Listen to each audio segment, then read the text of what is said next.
Saya sudah membaca Al-Quran ini kurang lebih 8 tahun sejak saya bertugas sebagai pendeta. Dokumen saya ini Ustadz, di sana saya rektor, ini dokumen saya. Saya yang mempendetakan para pendeta. Saya tinggalkan agama itu dan saya masuk menjadi Muslim. Saya mempendetakan para pendeta, saya tinggalkan. Saya masuk menjadi agama Islam bersama istri dan 3 anak. Apa yang kurang dalam diri saya? Nggak ada. Fasilitas gereja dijamin. Saudara sanak family sayang sama saya dan keluarga. Begitu kami masuk Islam, caci maki, fitnah, hinaan, bahkan banyak dari teman-temanku hilang nyawanya karena mempertahankan nilai kebenaran tauhid. Kita yang sudah Islam, innalillahi wa inna ilaihi rajiun. Ada yang sudah beragama Islam murtad. Sudah murtad nggak tahu malu, berkoar-koar di YouTube, berkoar-koar di publik. Murtad. Kenapa murtad? Mengaku ustadz lagi, mantan ustadz. Orang dari Lombok itu bikin malu. Kita yang dari kafir masuk Islam, coba tak ibu bapak bandingkan orang yang masuk Islam dengan orang yang keluar dari Islam. Mayyadillahu fahuwal muhtadin wa mayudlil faulaika humul khasirun. Orang yang dari kafir masuk Islam, nama mereka adalah muhtadin, orang yang mendapat hidayah. Orang yang keluar dari Islam namanya murtadin, orang yang murtad. Apa dia alasannya keluar dari Islam? Kebanyakan orang yang keluar dari Islam itu cuma satu alasannya. Apa? Indomie 1 bungkus dan beras 1 liter. Coba tanya. Tapi kalau Bapak Ibu baca artikel-artikel Eropa, Amerika, orang-orang yang masuk Islam, Allahu Akbar, dari segala macam kompetensi, mereka adalah kaum jenius, kaum saintis terkenal, intelektual mereka di atas rata-rata. Betul kata beliau tadi itu. Memang orang-orang yang masuk Islam itu Ustaz kebanyakan penemu. Kenapa? Apa Ustaz mau tahu? Karena Al-Quran ini tidak semua orang Islam bisa menjelaskan. Lagi, karena Al-Quran tidak semua orang Islam bisa menjelaskan. Nah, orang bule, orang-orang pintar yang ada di Amerika, di Eropa, Allahu Akbar, mereka menghubungkan apa yang tertulis dalam Al-Quran sebagaimana yang mereka tekuni dalam bidang spesialisasi keilmuan mereka. Ahli botani, ahli tumbuh-tumbuhan, arkeolog, ahli sejarah, matematikawan, fisikawan, olahragawan, artis, businessman, dan lain sebagainya. Dengan segala macam kemampuan keilmuan mereka, mereka kemudian melihat isi Al-Quran, mengkomparasikan dengan keilmuan mereka, lalu terucap dari mulut mereka, La ilaha illallah Muhammad Rasulullah. Tanpa ada program islamisasi, tanpa ada program indomisasi. Yang murtad dari Islam, cobalah, kasihan. Yang murtad-murtad dari Islam, saudara-saudara kita tuh di pinggiran Gunung Bromo. Saya sering ceramah di Jawa. Saya pernah ceramah di Salatiga. Itu yang di pinggiran gunung-gunung Bromo itu, yang ada di pinggiran-pinggiran Pulau Jawa, itu biasanya agamanya sampai 3. Satu rumah Ustaz. Natal, dia Natalan. Hari Raya Lebaran, dia Lebaran. Datang lagi hari raya yang lain, agama lain, dia juga ikut-ikutan. Allahu Akbar. Padahal kita orang Islam ini belajar tentang ilmu najis. Mukopapa, mutawasito, mukolado.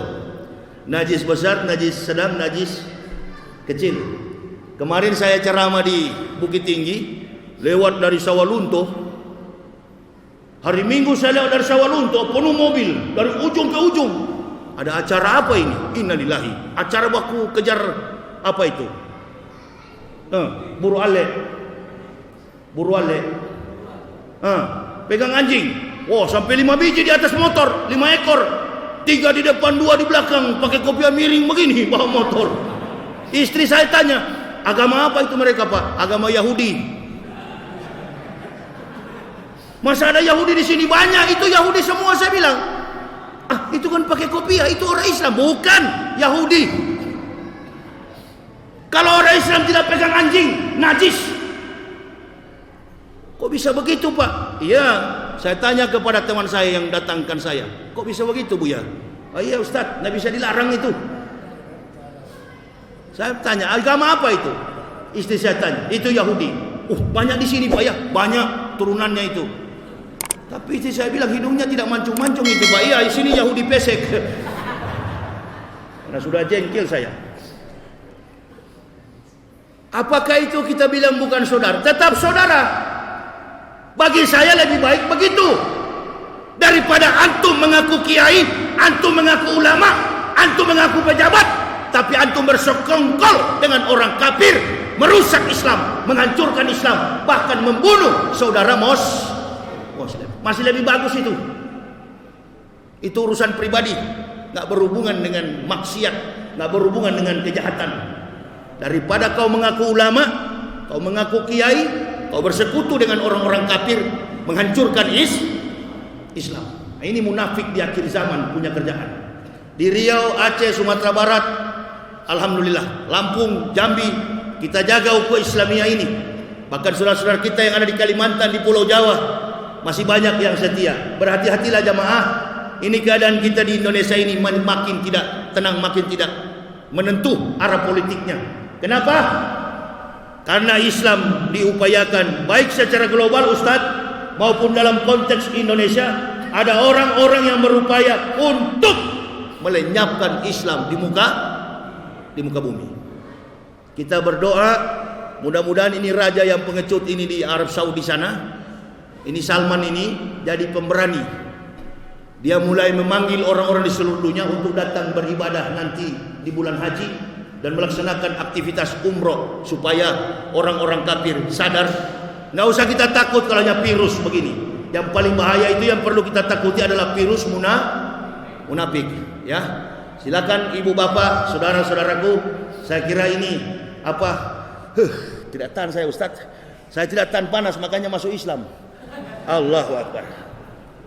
Ya, jadi jangan memang tidak tahan panas saya. Itu. Makanya saya masuk Islam. Oh, memang betul-betul kalian ini. Ini lama-lama kugas kalian panitia masjid ini ya. Mau coba kalian sama saya. Rupa-rupanya ada. Jangan takut dengan biaya ini. Mau mentang-mentang Covid dia takut bayar listrik. Jangan takut. Ini nanti jamaah bayar ini listrik ini. Nanti Allah yang bayar. Ibu bapak saudara-saudaraku, saya tidak panjang lebar, insya Allah ada 2 malam. Besok malam di masjid apa Ustaz? Mukoribin. Jalan mana itu? Panam. Di masjid Mukoribin. Insya Allah saya sampai tanggal 10 di Pekanbaru, kemudian 14 ke Rohul. Jadi saya ini sudah 15 tahun berdakwah, berkeliling Indonesia pakai mobil.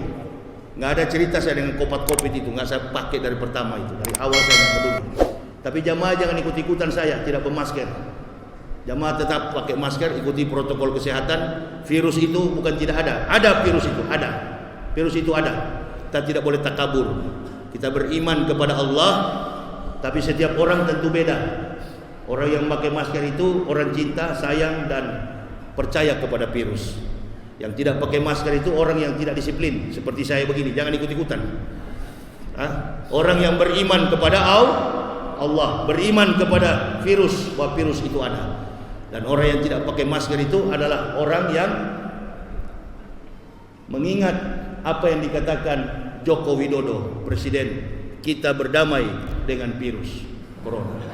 Jadi saya kalau ditanya petugas kenapa tidak pakai masker, saya ikuti kata-kata Presiden, kita berdamai dengan corona. Jadi saya sudah berdamai dengan corona, saya tidak mau pakai masker. Alasannya kalau di pengadilan, kata Jokowi, masih ada saya simpan ini, saya download di handphone saya. Kata Jokowi bersahabat dengan corona. Ini susah dihukum ini kalau ada download begini. Ini gara-gara Covid inilah Habib Rizik sekarang menghadapi sidang. Kalau betul karena kerumunan, wah semua orang Islam masuk penjara itu. Karena setiap Jumat kita berkerumun begini. Sudahlah, tidak usahlah munafik, berhentilah, bersatulah kita. Kalau negara ini mau jadi baik, jangan pernah ganggu-ganggu Islam. Dan kami sebagai pendakwah akan tetap pada pendirian, jangankan penjara, mati di jalan Allah, ghotbatun fisabilillahi aw rakhatun khairun minad dunya wa ma fiha. Berangkat pagi atau sore, berjuang di jalan Allah adalah lebih mulia daripada dunia dan segala isinya. Kami akan tegakkan agama ini sampai masuk ke dalam liang kubur. Allahu Akbar. Tak bakal mundur. Dari tahun 2010 saya berdakwah di Pekanbaru sampai sekarang alhamdulillah dalam keadaan sehat walafiat karena doa jamaah. Doakan kami terus jamaah. Ini saya baru tiba di kota Pekanbaru 2 hari lalu dan sekarang saya berdakwah di sini. Mudah-mudahan penyakit ini, Covid ini ya sebentar lagi diangkat oleh Allah. Otak-otak munafik ini dibersihkan semuanya oleh Allah dan kita bersatu seluruh komponen masyarakat Indonesia. Habibana bebas, Habib Rizik bebas. Kendati pun FPI sudah diganti sekarang namanya tentang apa? Saya sarankan semua kita walaupun tanpa front pembela Islam, semua di dalam diri seorang Muslim ada jiwa untuk memperjuangkan agama Islam. Tanpa ada label, tanpa ada lembaga, tanpa ada organisasi Islam manapun, jiwa kita tetap mencintai Islam. Allahu Akbar. Takbir kepada Allah.